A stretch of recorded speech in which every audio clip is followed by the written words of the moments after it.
Since I've already covered a couple games, maybe, that didn't have a name, I felt it was okay to not try to remember the name of this game. This is the last game that I'm going to be talking about that I tried to make in the past, and I never really finished it. One of the reasons I never really finished it, again, just like a lot of the other games, was the amount of work it took to make this game. And that's because I constructed, I guess would be the best word here. I was going to say built, but it's more like I constructed out of cardboard and felt. I constructed the landscape, the playing field for this game because my friends and we used action figures, which are the little small action figures. I forget what they're called, like the 3 inch tall or something, and they had these little platforms that they would come with, like the little GI Joe things or the Mortal Kombat things or things like that. Those were the placeholders for our characters or our game pieces. And again, I was going back to the amount of work that it took to make something like Final Fantasy Tactics, but three-dimensional, realized on your table, like a board game. And that's not really a great thing to try to construct on your own. But I did a pretty good job with it, I would have to say, because I constructed one landscape, which was Hill Plain, and I even got all of the mechanics worked out, the character sheets worked out, the stores worked out, the skills worked out, and even constructed quests and enemies. And I only have one character sheet and some enemy character sheets. So I don't have all of the information here with me, and the playing field had to be torn apart and thrown away a long, long time ago. But here I have quest cards that you would find before you start playing. You would draw a quest card, and you could see that it gives you experience. It has an objective. Find the Thunder Rock, which was like a quartz or something that I had. And then it gives you a hint. The Hill Clan has a magic lock on it. And what that means is in order to unlock it, you have to figure out what type of magic the Hill Clan, which are the enemies that you fight in the Hill Plane, use, and then use that magic to unlock this rock, and then you complete the quest. You also get an extra reward, which is that you unlock the shop, and you unlock the second quest as well as 40 gold pieces. So it's a 200 experience quest. And then your second quest would be a much smaller quest card. It's more like a side quest type of thing, which gets you 100 experience. And you have to learn to use the rock. And you do this in the Hill Plane. There's no hint, but it gives you an extra reward. And the extra reward kind of gives away what the Hill Clan uses. And it may seem a little complicated. And I never wrote a third quest. It's just a blank card. But it may seem a little bit too complicated. Like, oh no, I have to set up my character in a very specific way in order to find out what type of magic they have and then use that magic. But even if you didn't complete the quest, you still battle enemies and gain experience from that, so you can gain gold pieces and find materials around the field and things like that. Because I had little objects and things that represent items, and I would scatter them across and pick them out of a random list of things. So besides just having listed every single item in the game, the shop would have things like potions, EX potions, which cost a little more, give a little bit more health. And then the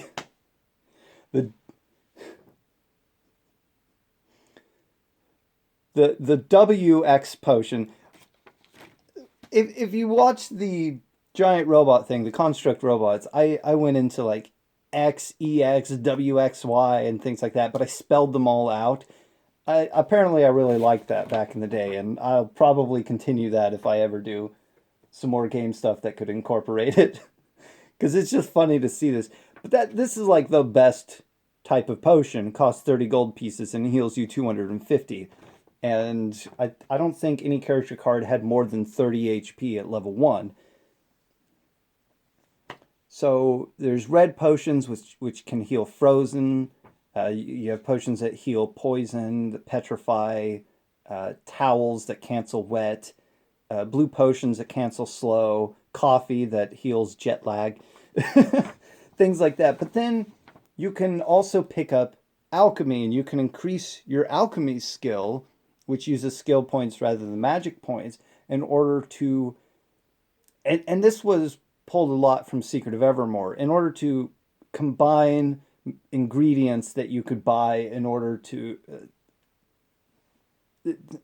stuff. Lightning. It's not create. I just don't know how to explain it. You're just chemistry. You can do chemistry or alchemy or whatever, but you have to buy these ingredients. So there's like 1 gold piece for each one of flint, sulfur. There's a particular type of acid that I have unspecified: water, clay, vinegar, and ivy. So you can see the influence there from Secret of Evermore. And then 2 gold pieces for each unit of metal, which I think would have been iron and hydrogen. Explain that one if you want to. I'm not going to. 3 gold pieces for black powder, 4 gold pieces for oil, 10 for something that's just known as ingredient, which means that the seller doesn't know what it is, and then 20 gold pieces for anti-colico, which is a phoenix down, but it's tied into the terminology for Open Mesa. But that is the shop list for normal items, and then I also have here a shop list, only 1 page, but these are all items that I had physical toys for, that the toys could hold. So there's wood sword, skull shield, mage staff, which I think are just like sticks or something sometimes, or like a popsicle stick that's cut so that the characters could actually hold it in their hand. Light claws, light short sword, katana, double-edged blade, gold short sword, spear, javelin, axe, and so on and so forth. And I have this list. I drew them all out, and I gave them stats and how many action points they cost to use if you're going to use an actual weapon, what the additional roll is, or what the accuracy roll is, and things like that, or whether or not they have an effect. And if you bought these, then I give them to your character. And they are in limited quantity sometimes. And then I have a list of all the skills like fire, fire 2, fire 3, fire 4. Same attributes except for frozen on ice. And then lightning does the same stuff, but maybe the damage is a little bit different between fire and ice.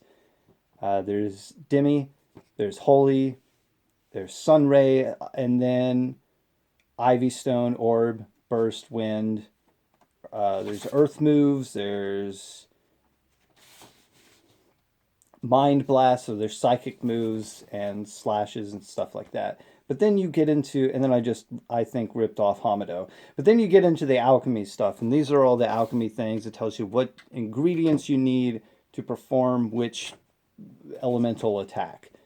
Fire, lightning, water. And I tried to keep it as realistic as I could, but at some point, if you want something to happen in a game, you just got to forgo reality and do something cool. And I also have things like haste and cure and other stuff like that. So, getting onto the character card, and this is a system that I took and have been adding it to my plan for the ultimate Omen Mesa video game as well, which is that as long as you're working on a stat, you are gaining strength in that stat. If you're working on your agility is increasing, but there's a threshold per level. So I still want to keep levels in, but I only want you to be able to gain so much, and then you can choose to level up whenever you want. You can stifle your own progress, though, by trying to max every stat before you level, which, yeah, you'll be really strong compared to your level, but it's going to take you a lot longer. So you kind of want to get up really quickly. So pick and choose which stats are the most important to you so that you can be helpful later on. Because if you're having a lot of trouble with your HP just not being high enough for the enemies that you're fighting because you're still level 1 and trying to level up all your other stats, then accept the level, get to level 2 so that your HP can start getting higher. And that kind of stuff will happen. So here I have a character sheet, I was going to say card, that has character name, your class, your level, a special ability for your class, which for this character they gain an extra 50% experience. And I have HP, MP, SP. So you have your hit points, your magic power, and your skill points. Then you have your physical attack power and your magic defense power. I tried to keep as many stats as I could as simple as possible. So here you have movement, height, movement, vertical. Oh, sorry, no, that's not height. Movement horizontal and movement vertical. I should have looked at them both. For this character, they can bound. So there's one of their other special abilities is that it doesn't matter how high or low something is, they can make it there as long as they have the horizontal movement to make it there.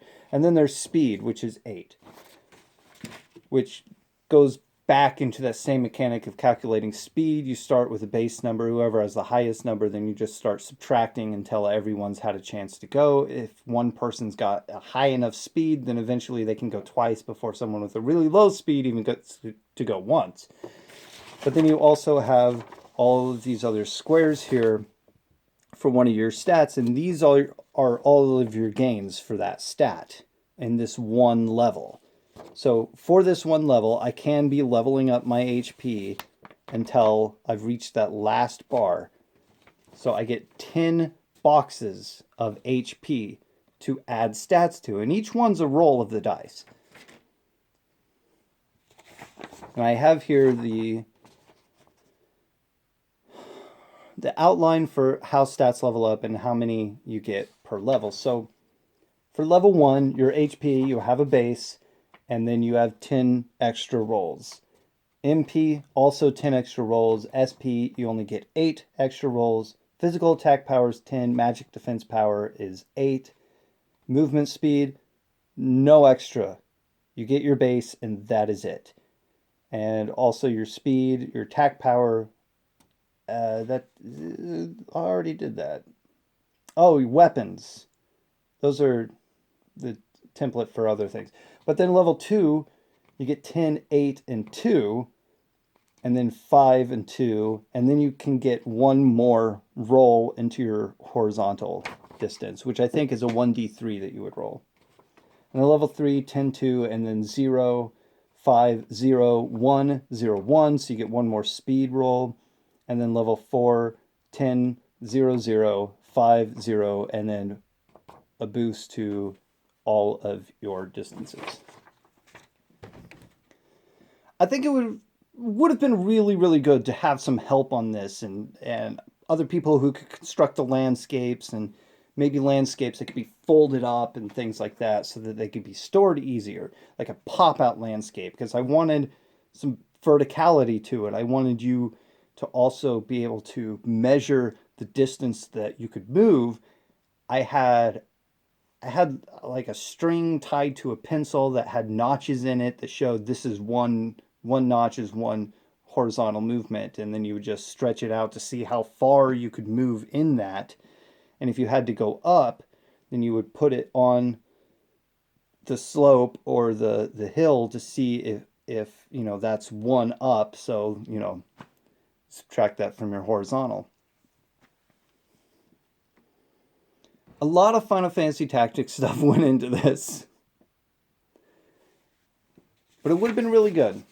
I will say that. This type of game, as a board game in front of you with toys, physical objects to control, and distances to measure and things like that, it didn't work because it was taking up too much space. It was a lot of work to construct the landscapes by myself, and I wasn't quite sure where I wanted to begin. and I didn't have the time. I was preoccupied. I was not in a great situation in life, or living situation or anything like that. So it kind of fell apart on me. I don't know. I just, anything else that I could say about it is, I'm done with it. I have no interest to continue this, and I am working on other things that I actually have an interest in, things that I'm passionate about, and I really, really, really want to get to making videos about the new card game that I'm making, and I hope you stick around for that. And I also hope that it's a really good game and that I can sell it to somebody who's going to produce it and put it out there, because I would like to get the official version of this printed from somebody, a big publisher, so that I could play it with people who know what it is by that point. And if they want to do anything else with it, that's fine. That's fine. As long as it's still fun and not about fighting. Like just about everything else I've ever made. And then I'll make another card game that is about fighting.